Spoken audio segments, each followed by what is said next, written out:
Beowulf,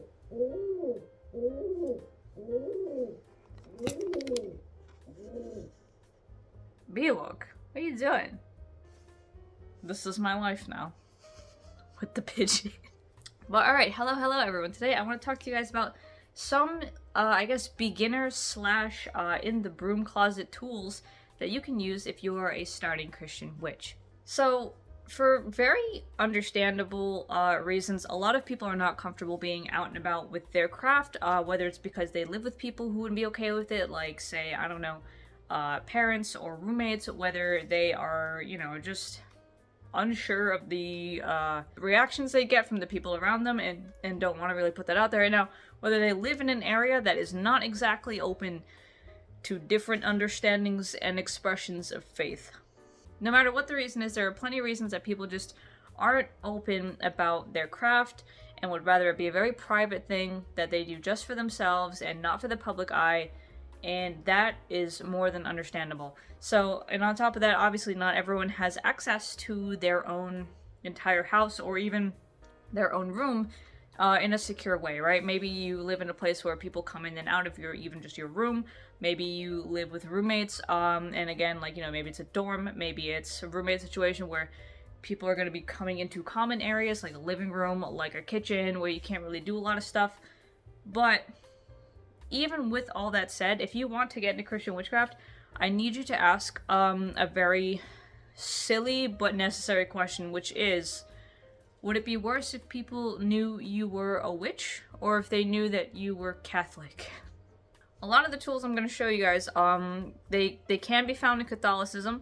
There are, of course, some that are completely, you know, not necessarily Catholic too. But there are areas of America where being Catholic is not very common, and where being Catholic is not also just not common, but looked on with a little bit of suspicion. So, if some of these aren't accessible to you, that makes sense. This is understandable. But, at the same time, it definitely helps if you can kind of pull some old Catholic elements in, because Catholic elements are really, really good. With that said, one of the first tools that I'm going to suggest to you naturally is going to be a rosary.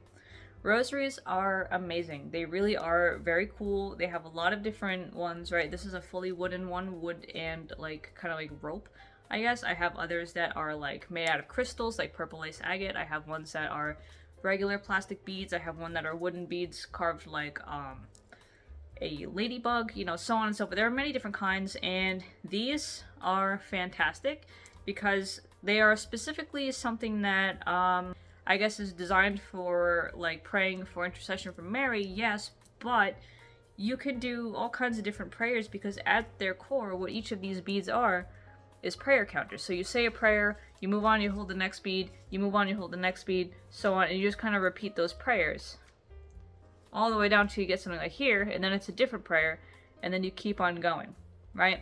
And so all of these beads, all of them are one separate prayer. And you'll hear a lot of people have mixed opinions about this. Oh, you shouldn't do repetitive prayer, blah, blah, blah, blah.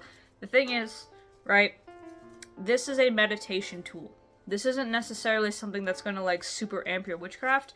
However, it is a meditation tool.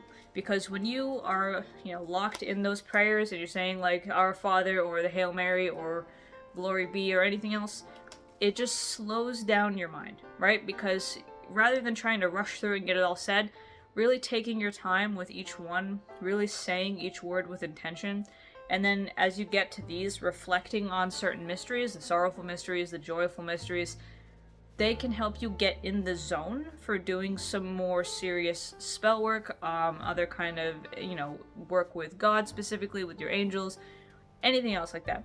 These are a fantastic thing to open any spiritual work that you do because they really just help you slow down and get ready mentally, spiritually, emotionally to just do that work.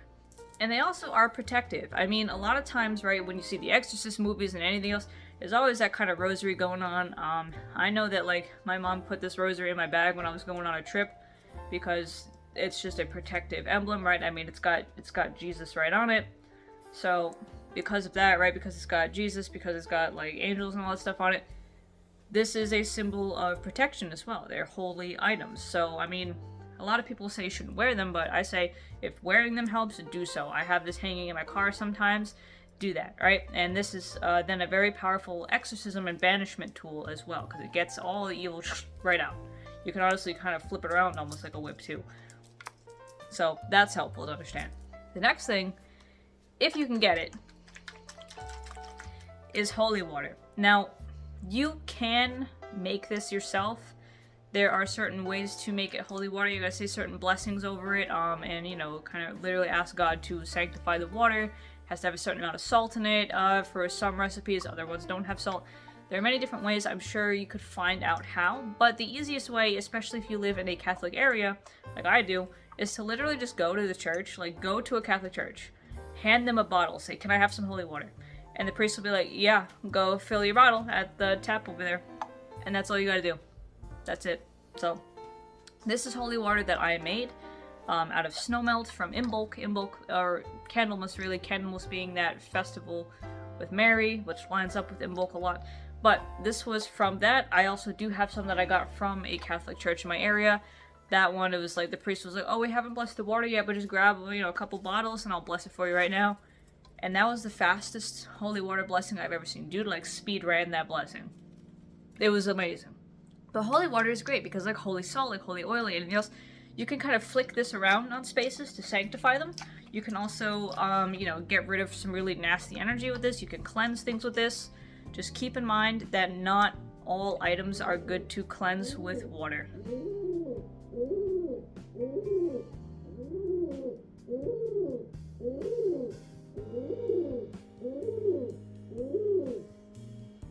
For instance, I actually had a tarot deck, the Golden Tarot. It's a beautiful deck, beautiful, beautiful deck. And it has these golden edges gilded on the side, and when I first got it, I wanted to cleanse it, so I put holy water on it.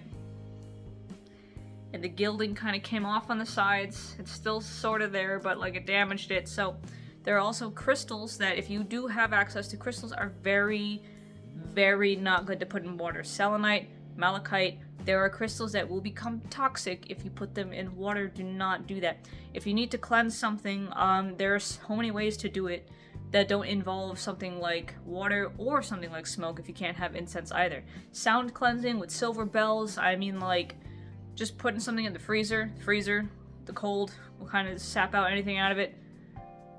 Even burying them in salt or something if you really wanted to. Or at least put them in a bag and put them in salt.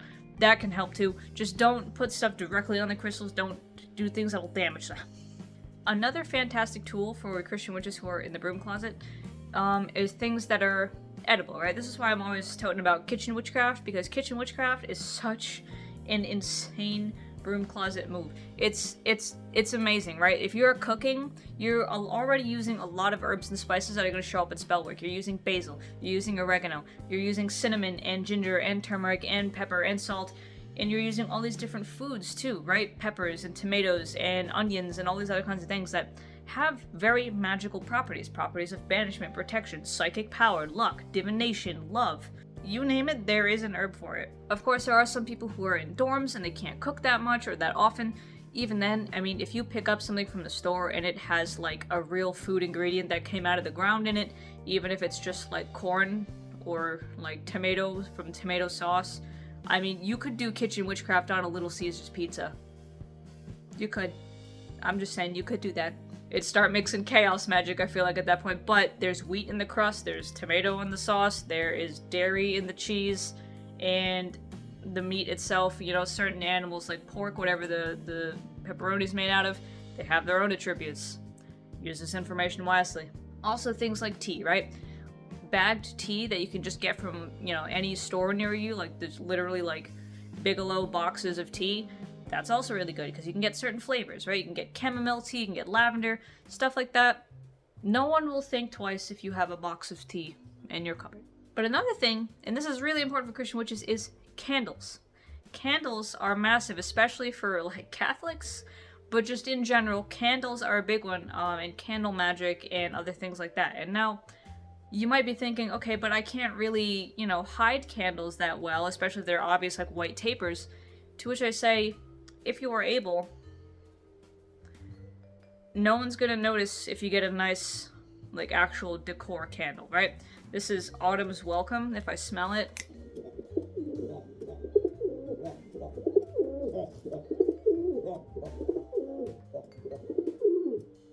It smells like it's got some spice notes in it, right? It's your typical autumn candle. It's got, you know, the kind of pictures on it, the leaves and the pumpkin. So it's definitely something that, like any other food that has autumny flavors, cinnamon, nutmeg, all of that, anything like that, that can help you out, right? You can get those certain flavors.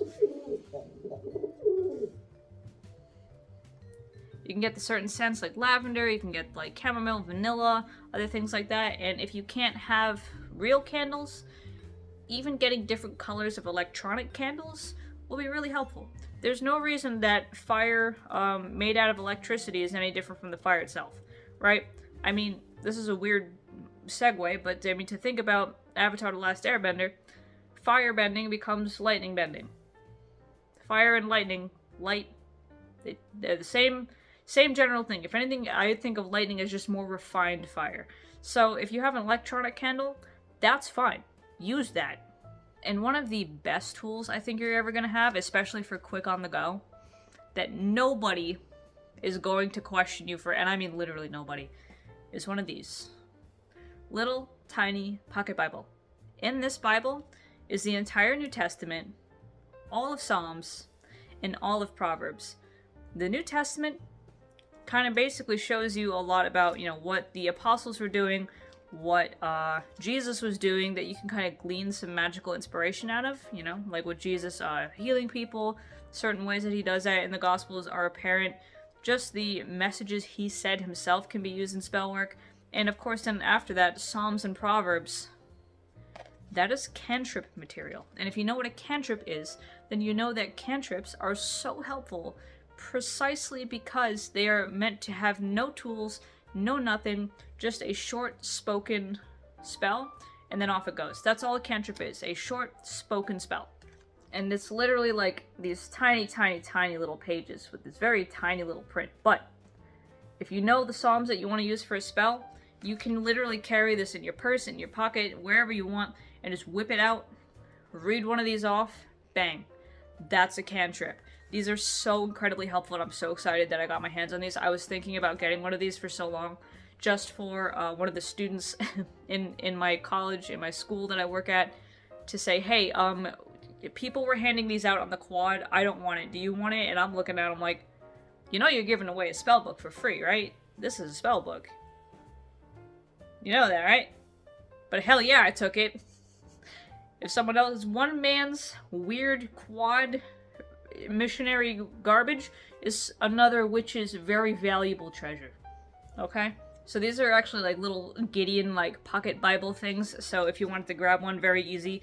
They literally do have churches just buy a bunch of these and then have the people go out onto places like a college quad to hand these out to passerby. So if you see someone, if you're in college, you know, passing these out, grab one. Grab it, because it's very good.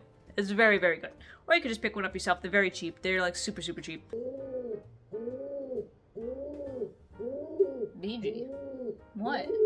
But yeah, if you have people around who are like super Christian and like really don't like anything witchy, hell, they'll be happy if they see one of these. What? Can I help you? Yeah. What? Yeah. BG. What? Be look. With all that said, I do hope that was a helpful overview of just a few really easy tools that you can get, that you probably already have, that could do some really good stuff for you, even if you cannot be open and active about your practice to the people around you. So I hope this is helpful, and I'll see you guys again next week. See ya!